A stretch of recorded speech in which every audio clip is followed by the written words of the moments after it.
My guy Parlay from Dem Franchize Boyz. Geez, you need to stop talking out the side of your neck, especially when you got my OG's name in your mouth. Today I'm not doing no comparison of them franchise boys versus the major figures. I'm not doing none of that. We both know which group actually had more credibility. We both know which group is the one that had the credibility while the other group is the one that transitioned hip hop into some of the worst sounding shit that we had ever heard. We all know which group had Nas saying hip hop is dead. And it wasn't the group that had rappers like Ablava, Spado, Gillie the Kid, signed to every label that you could even dream up. It wasn't them. I think it was the group that was saying, yeah, I think they like me. I think it was the group that was rapping about their white tees. I think it was the group that was lean with. I think it was that group that had Nas saying hip hop is dead when hip hop had transitioned from the East Coast, from the West Coast to the South. And there were some Southern artists that didn't really have the credibility.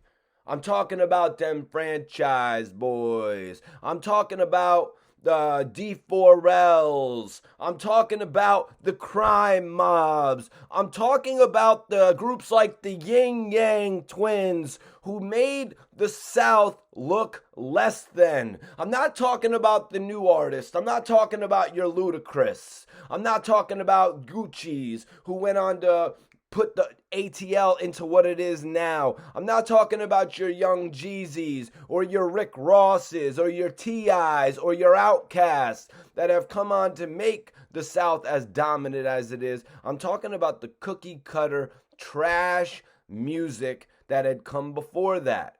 We see what it's blossomed into now with Futures, Rich Homie Quans, Young Thugs. We see what it's blossomed into. It's a lot of repeat music, Migos, but it's not as corny and cliche and cookie cutter as it was in the early 2000s. So today I get on my internet. I see one of the members of D4L, Parlay. Parlay, who couldn't land a single parlay if he even followed Gillie the Kid's bets. Parlay, we're talking about you today. We're not talking about pimping.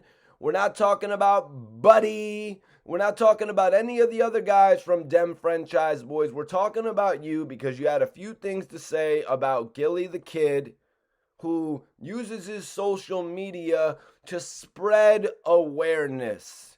He uses it to spread positivity, and he also uses it to let people know where the Dookie In Designer is.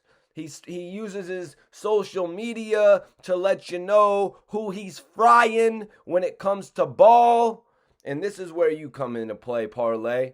So Parlay got called out pretty much, or Parlay called out Gillie the Kid pretty much for shitting on other cities. So the former or current Dem Franchize Boy member, Parlay, actually called him out. He's like, put up this video where Gillie was like, don't nobody in ATL call me out for action. Referring to basketball, you guys. I thought there were ballers out here. I went to an LA Fitness. That was the worst LA Fitness ever. Y'all run super bad. Super bad, Gillie said. So now Gillie is not only coming at ATL for the Dookie In Designer, but now he's coming at it for the ball. Because we know everybody that goes on $1 million worth of game tries to challenge Gillie the Kid to a basketball match. This is nothing new. So Parlay wanted to comment on this. He said, Dookie In Designer bags.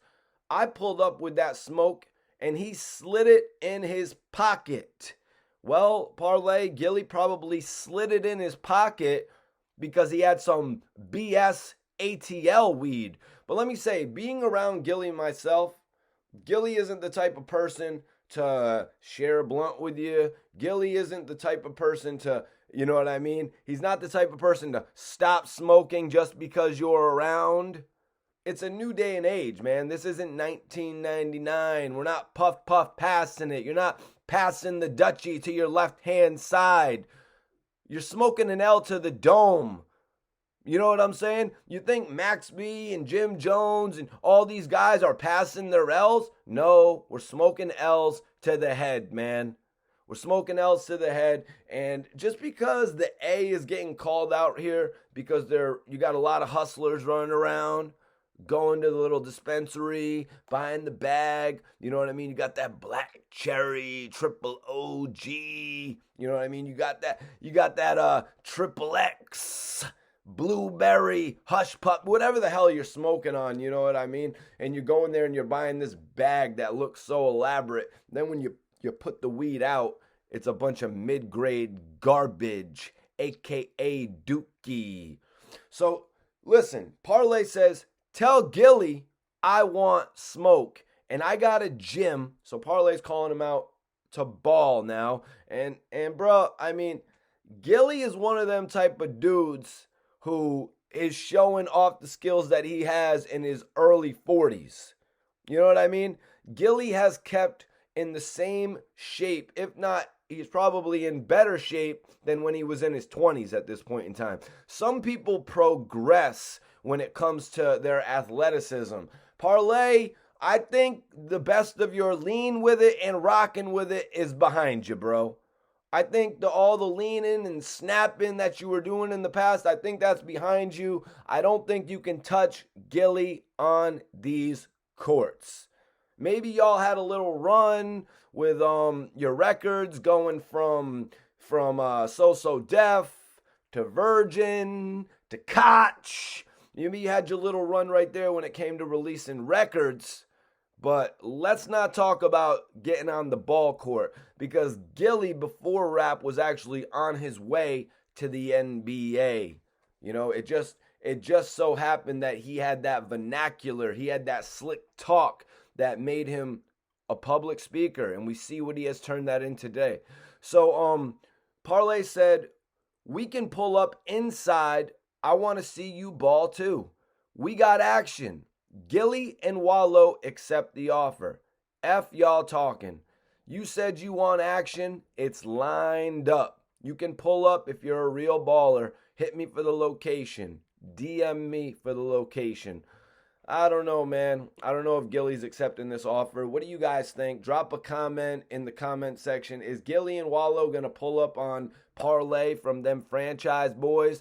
Are the current hottest podcast in the United States, the $1 Million Worth of Game, going to pull up on Lem Franchize Boyz, who, you know, they had some hits back in the early 2000s. But let's be realistic. What Gillie and Wallo's show is about is really uplifting the youth. You know what I mean? And great conversation to, you know what I mean? Great conversation to actually live by. To be honest with you, everything Wallo and Gillie say on there, you could use it in your everyday life. You know what I mean? Whether it's comedy, whether it's relationship stuff, or whether it's just, you know, stuff from the cell, stories from the cell. But I appreciate everybody tapping in. Parlay, chill out, man. Probably follow some of Gillie's parlays if you want to get some money with the OG. But don't ever in your life call out my OG when it comes to rap, when it comes to ball, when it comes to bud. Those three things right there, Gillie will check you on all of them, man. We know Gillie has wrapped up a couple bodies when it comes to battle rap, and we know Gillie smokes the best chronic. You know what I mean? So and we know Gillie can outball any of these other rappers. He's done it. He's done it. So hit the link in my description, you guys. Follow me on social media. Anybody who follows me on social media based on this video, I'm going to follow you guys back. Definitely appreciate y'all checking out the video. You know who it is. It's Mikey T, the movie star. I'm out of here. Peace.